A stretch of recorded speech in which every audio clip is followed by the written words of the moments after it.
All right. So, hi, Complete 17. This is Group 17, actually. Woo! Cool.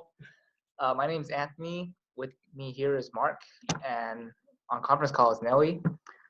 So we're here to discuss aura. Hi. Hi, Nelly. So we're gonna discuss aura, and it's gonna be a podcast style esque sort of thing. The assignment was to prepare a perspective change, right? So we have that on screen for you, and I guess we should just start by reading it off. So Mark, if you would do the honors. All right, let's go for it.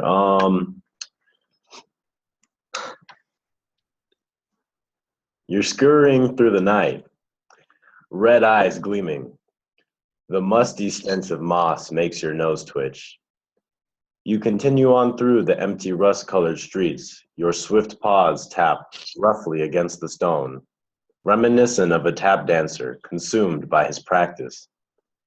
There it is, the newspaper company. Your fur stands up on end, like a porcupine, ears bent backwards as prey on alert. Your beady red eyes have scouted the bullseye.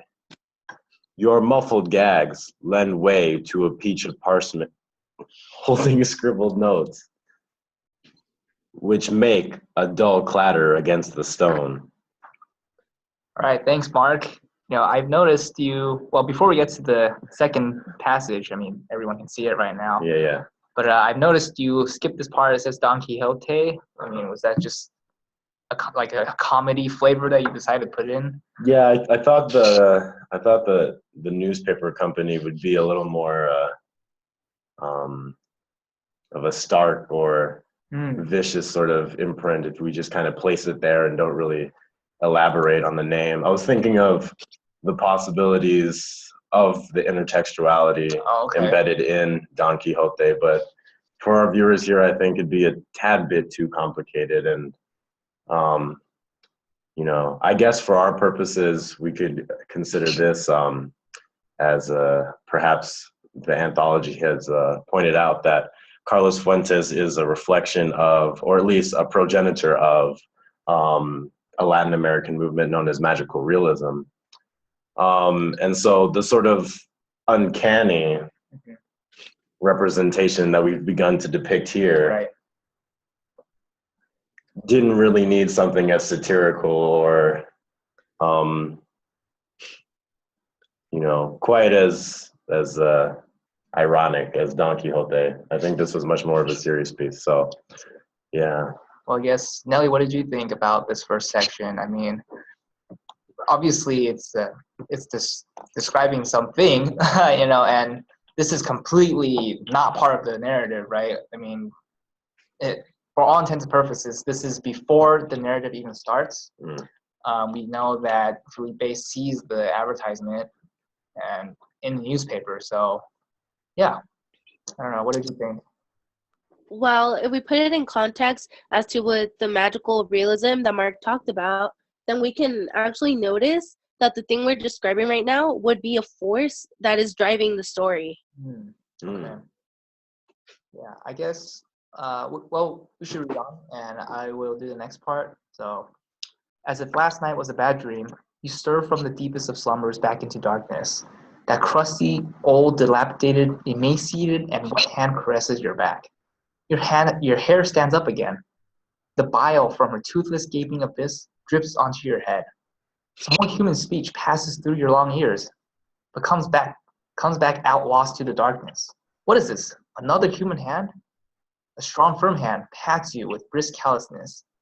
It is at once nothing like before, and yet strangely familiar. The nostalgia of 100 years passes. So powerful, yeah, I would say. Again, I think it's the same perspective as the subject in the first paragraph. And Anthony, what do you think that perspective might be? So far, we have a few characteristics. Right. Red eyes. We seem to be rather hairy and animal-like. And then we have the note that there is human speech passing through us, but that it's illegible or unable to be understood. Right. So Yeah, well, I mean, I think it's pretty obvious what it is, and I think that the audience, right, not to sound too high and mighty, hoity-toity or anything, but this is obviously, Consuela's Bunny saga, and I think Nelly would agree as well. And I guess, Nelly, since you did talk about the context of the narrative, I think this context is when Felipe pets Saga the first time. Yeah. Well, if we look at it, it also, like, the way this passage was written, it's also foreshadowing what is going to happen and the actual magical elements of the actual story, the actual narrative, but through the eyes of the Bunny saga. Right. Okay, well, that's a very good analysis. Let's just get to the last part. So, Nelly. Of course. The crusty lady moved her arms with an unknown strength. You wonder what compels her.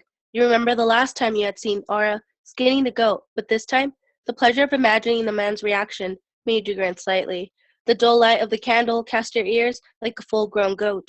Your red eyes glimmer even in the darkness. After noticing your horns on the wall, you scurry away before she can notice. My, what a dark depiction we have here.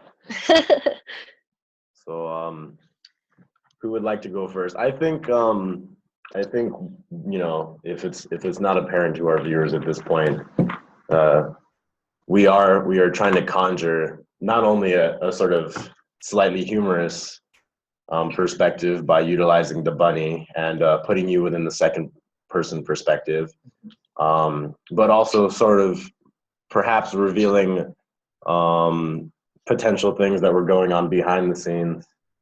The biggest thing being that the bunny is actually the main actor in the progression of the plot, and a very curious sort of I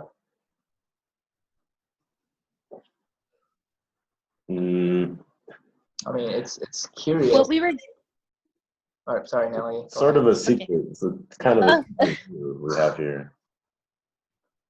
To those of you watching the video, what we were trying to go for was take the perspective that Carlos Fuentes inputted into his story and kind of turn it, as Mark said, into a humorous type of thing, because there is a lot of ambiguity in the story. We don't really know what force exactly is driving Consuelo and Aura and Felipe.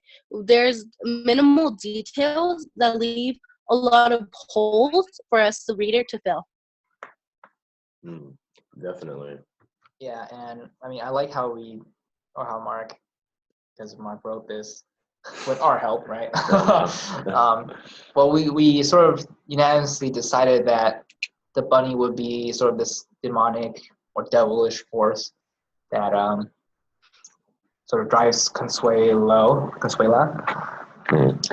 Yeah, because in the text it is described, right? There's this quote that says even the devil was an angel once, or something along the lines of that, and it's very befitting actually, because the cycle of young and old, and then suddenly Consuelo is gone, and then Aura replaces her. She's like the new devil in a way. I think what we were trying to accomplish most by this sort of change and these sorts of details was transforming the bunny character into, the sort of quiet character that is often associated with the devil. If you look at the Bible, for example, we have the snake, the lion, and so these sorts of mediums of animals is being the way that Satan manifests his trickery, as well as the sort of eternal, although rather macabre form of youth that Consuelo adopts, is very reflective or perhaps representative of the kinds of deals that we would imagine the devil would make. Yeah. Can I say something? Yeah. Okay. Well, there's another quote in which she calls Saga the companion, And when we think of a companion, we think of a friend that's always there for us, that's there in the good and the bad. So if Saga is a companion, who's to say she didn't see this, or she isn't the one that knows what's going on more than the characters themselves? That's really interesting, right? Because Mhm. we in our preparedness sessions, we did talk about how Consuelo, right? Yeah, Consuelo, yeah. we did talk about how Consuelo Mm-hmm. sort of had a deal with the devil to preserve her youth, Mm-hmm. and how seemingly intermittent, I would say, her home is.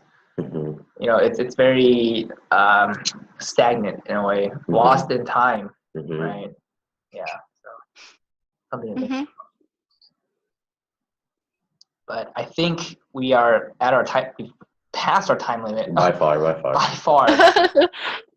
Right. So yeah, Complex 17. I hope this was enjoying, or I hope you guys enjoyed this.